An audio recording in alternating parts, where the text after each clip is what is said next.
ನಮಸ್ಕಾರ. ನನ್ನ ಹೆಸರು ಸಿದ್ದನಗೌಡ ಬಿ ಪಾಟೀಲ್ ಅಂತ. ನಾನು ನಮ್ಮ ಶಾಲೆ ಕರ್ನಾಟಕ ಪಬ್ಲಿಕ್ ಸ್ಕೂಲ್ ಮುಗುಳಳ್ಳಿ ಆಗಿದ್ದು, ಈ ಶಾಲೆಯಲ್ಲಿ ನಾನು ಉಪಪ್ರಾಚಾರ್ಯರಾಗಿ ಕೆಲಸ ಮಾಡ್ತಾಯಿದ್ದು. ನಮ್ಮ ಶಾಲೆಯಲ್ಲಿ ಒಟ್ಟು 230 ವಿದ್ಯಾರ್ಥಿಗಳು ಅಭ್ಯಾಸ ಮಾಡ್ತಾಯಿದ್ದು. ನಮ್ಮ ವಿದ್ಯಾರ್ಥಿಗಳು ಬಿಸಿ ಊಟದ ಒಂದು ಮಧ್ಯಾಹ್ನದ ಉಪಹಾರ ಯೋಜನೆ ಸಂದರ್ಭದಲ್ಲಿ ಊಟಕ್ಕಿಂತ ಮುಂಚಿತವಾಗಿ ಕೈ ತೊಳ್ಕೊಳ್ಳಿಕ್ಕೆ ಮತ್ತು ಊಟದ ನಂತರದಲ್ಲಿ ಕೈ ತೊಳ್ಕೊಂಡು ಆದ ನಂತರದಲ್ಲಿ ಸುಮಾರು 2,500ರಿಂದ 4,000ವರೆಗೆ ಬೂದು ನೀರು ನಮ್ಮ ಒಂದು ಶಾಲಾ ಆವರಣದಲ್ಲಿ ಹರಿತಾ ಇತ್ತು. ಅದಕ್ಕೆ ಇಂಗು ಗುಂಡಿ ಆಗಲಿ ಅಥವಾ ಯಾವುದೇ ವ್ಯವಸ್ಥೆ ಇರಲಿಲ್ಲ.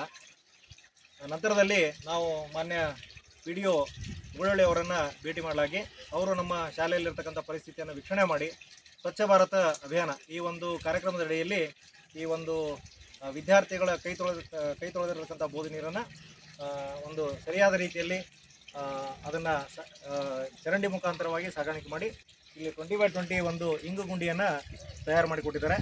ಸೊ ಹೀಗಾಗಿ ನಮ್ಮ ಈ ತಯಾರಾದ ನಂತರದಲ್ಲಿ ನಮ್ಮ ಶಾಲೆಯಲ್ಲಿ ಯಾವುದೇ ಓಪನ್ ಚರಂಡಿಗಳಾಗಲಿ ಅಥವಾ ಆ ನಿಂತಹ ನೀರಿನಿಂದ ಇಲ್ಲಿವರೆಗೆ ನಮಗೆ ಸೊಳ್ಳೆಗಳ ಕಾಟ ಇದೆಲ್ಲ ಇತ್ತು. ಆಮೇಲೆ ತುಂಬ ಗಲೀಜು ಅನ್ನಿಸ್ತಾ ಇತ್ತು.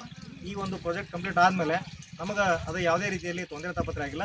ಈ ಇಂಗು ಗುಂಡಿ ಮಾಡಿಕೊಟ್ಟಿದ್ದರಿಂದ ನಮ್ಮ ಶಾಲಾ ವಿದ್ಯಾರ್ಥಿಗಳಿಗೆ ಮತ್ತು ನಮ್ಮ ಶಾಲಾ ಪರಿಸರ ನೈರ್ಮಲ್ಯವಾಗಿ ಉಳಿಸ್ಕೊಳ್ಳಿಕ್ಕೆ ತುಂಬ ಅನುಕೂಲವಾಗಿದೆ. ಹೀಗಾಗಿ ಮಾನ್ಯ PDO ಅವರಿಗೆ ಮತ್ತು ಸಂಬಂಧಪಟ್ಟಂಥ ಇಲಾಖೆ ಅಧಿಕಾರಿಗಳಿಗೆ, ನಮ್ಮ ಎಲ್ಲ ಗ್ರಾಮಸ್ಥರು ಮತ್ತು ಶಾಲಾ ಸಿಬ್ಬಂದಿ ವರ್ಗ ಮತ್ತು ನನ್ನ ಆದಿಯಾಗಿ ನಾವು ತುಂಬ ಕೃತಜ್ಞತೆಯನ್ನು ಅವರಿಗೆ ನಾವು ಈ ಮೂಲಕ ಸಲ್ಲಿಸ್ತಾ ಇದ್ದೀವಿ. Thank you.